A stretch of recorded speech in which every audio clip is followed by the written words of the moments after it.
Parasha, Nitzavim, standing, Devarim 29, verse 10, by David ben David.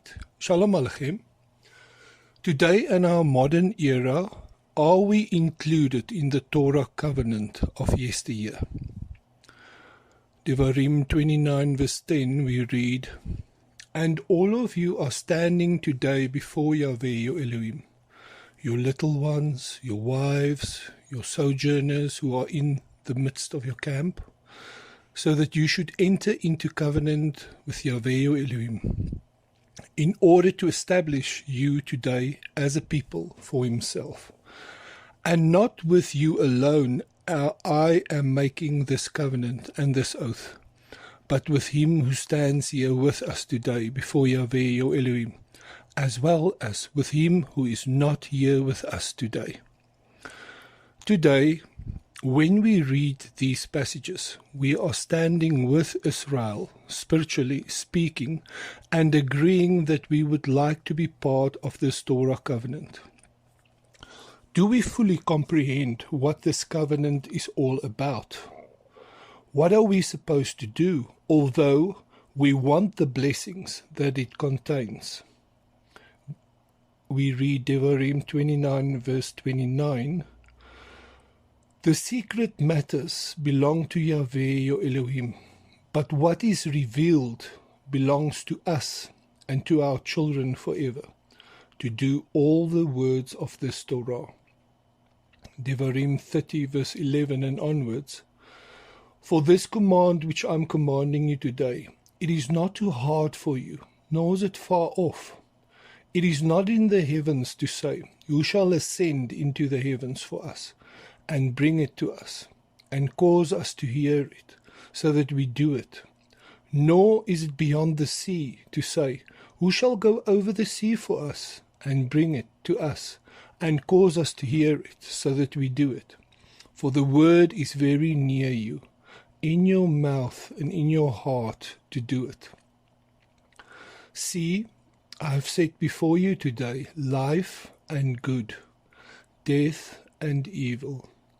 In that I am commanding you today to love Yahweh your Elohim, to walk in his ways, and to guard his commands, and his laws, and his right rulings. And you shall live and increase, and Yahweh your Elohim shall bless you." So what is the key to simplicity of understanding the Torah? Devarim 30, verse 10. "If you obey the voice of Yahweh your Elohim, to guard his commands and his laws, which are written in this book of the Torah, if you turn to Yahweh your Elohim with all your heart and with all your being." So we see to love Elohim with all your heart and being, and turn in repentance to him, is the key to understanding Torah. In Hebrews 8, verse 7 and onwards, we read, "For if that first covenant had been faultless, then no place would have been sought for a second," the new covenant. "For finding fault with them," he says, "see, the days are coming, says Yahweh, when I shall conclude with the house of Israel and with the house of Yehudah a renewed covenant, not according to the covenant that I made with their fathers in the day when I took them by the hand to lead them out of the land of Mitzrayim, because they did not continue in my covenant, and I disregarded them, says Yahweh, because this is the covenant that I shall make with the house of Israel after those days, says Yahweh, giving my laws in their mind, and I shall write them on their hearts. And I shall be the Elohim, and they shall be my people. And they shall by no means teach each one his neighbor, and each one his brother, saying, Know Yahweh, because they all shall know me, from the least of them to the greatest of them." The difference from where the Torah is written on stone tablets to one where the living Torah is vibrant in our hearts and minds as truth and life everlasting can only be the result of Elohim's love.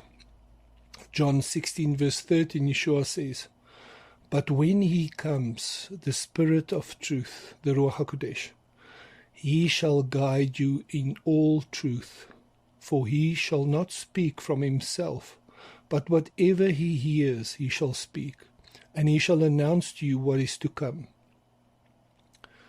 But still, for some, there is no value in keeping the kingdom principles as stipulated in Torah. Yeshua says in Matthew 7:21, "Not everyone who says to me, 'Master, Master,' shall enter into the reign of the heavens, but he who is doing the desire of my Father in the heavens. Many shall say to me in that day, 'Master, Master, have we not prophesied in your name, and cast out demons in your name, and done many mighty works in your name?' And then I shall declare to them, 'I never knew you. Depart from me, you who work lawlessness,' or Torahlessness." For true believers, there remains the golden rule, as stipulated by Yeshua. Yeshua said in Matthew 7 verse 12, "Therefore, whatever you wish men to do to you, do also to them, for this is the Torah and the prophets. Enter through the narrow gate, because the gate is wide and the way is broad that leads to destruction, and there are many who enter in through it.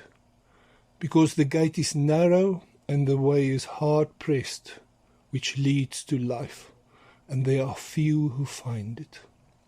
Be blessed in your preparation for the upcoming festivals, and may we add value to our Torah communities and not appear before Elohim empty-handed.